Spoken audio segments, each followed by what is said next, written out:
Dana hibah ratusan juta ke SMA Siger dan miliaran rupiah ke Kejaksaan Tinggi Lampung bisa untuk memperbaiki infrastruktur yang rusak di Bandar Lampung.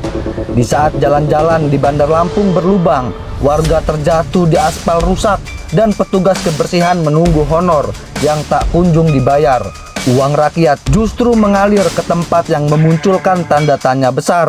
Ratusan juta rupiah dana hibah APBD disebut mengalir ke SMA Siger, sebuah sekolah yang status legalitasnya bahkan masih dipertanyakan. Lebih mengejutkan lagi, miliaran rupiah juga dikucurkan kepada Kejaksaan Tinggi Lampung melalui skema dana hibah daerah. Sejumlah pengamat menilai, anggaran sebesar itu seharusnya bisa memperbaiki banyak hal yang lebih mendesak di kota ini. Jalan rusak, drainase yang buruk, hingga pelayanan publik yang terus menuai keluhan. Namun yang terjadi justru sebaliknya. Fakta yang membuat publik semakin bingung adalah sikap tegas dari Thomas Amiriko, Kepala Dinas Pendidikan dan Kebudayaan Provinsi Lampung. Ia secara terbuka menyatakan menolak perizinan SMA Siger karena persyaratan sekolah tersebut belum lengkap.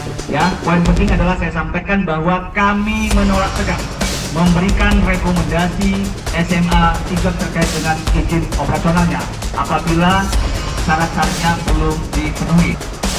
Artinya jelas, secara administratif sekolah itu belum layak beroperasi secara resmi. Lalu muncul pertanyaan besar, bagaimana mungkin sebuah sekolah yang izinnya ditolak justru sudah menerima anggaran hibah ratusan juta rupiah dari APBD? Di sisi lain, publik juga mempertanyakan urgensi pemberian hibah hingga 6 miliar kepada Kejaksaan Tinggi Lampung. Apakah lembaga penegak hukum memang membutuhkan dukungan anggaran sebesar itu dari pemerintah daerah? Ataukah ada mekanisme yang tidak transparan di balik keputusan tersebut? Ironisnya, hingga kini BPKRI Perwakilan Lampung dan Direktorat Reserse Kriminal Khusus Polda Lampung belum menunjukkan langkah tegas yang bisa menjawab kegelisahan publik. Padahal dua lembaga ini memiliki kewenangan kuat untuk mengaudit, menelusuri, bahkan menindak jika ditemukan penyimpangan penggunaan anggaran. Nama Eva Dwiana, Wali Kota Bandar Lampung 2 periode, terus muncul di tengah pusaran polemik ini.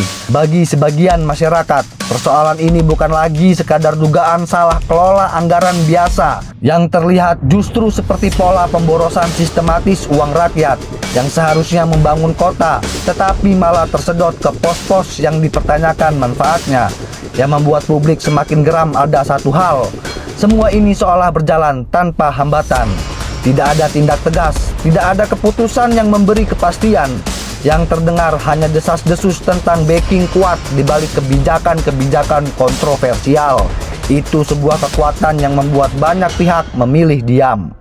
Padahal satu hal yang tidak boleh dilupakan, Bandar Lampung bukan milik segelintir elit. Kota ini milik rakyat, milik pengendara motor yang terjatuh karena jalan berlubang, milik petugas kebersihan yang menunggu honor mereka, milik siswa dari keluarga sederhana yang masih harus membayar biaya sekolah. Dan pertanyaan yang kini menggantung di tengah masyarakat sederhana namun tajam.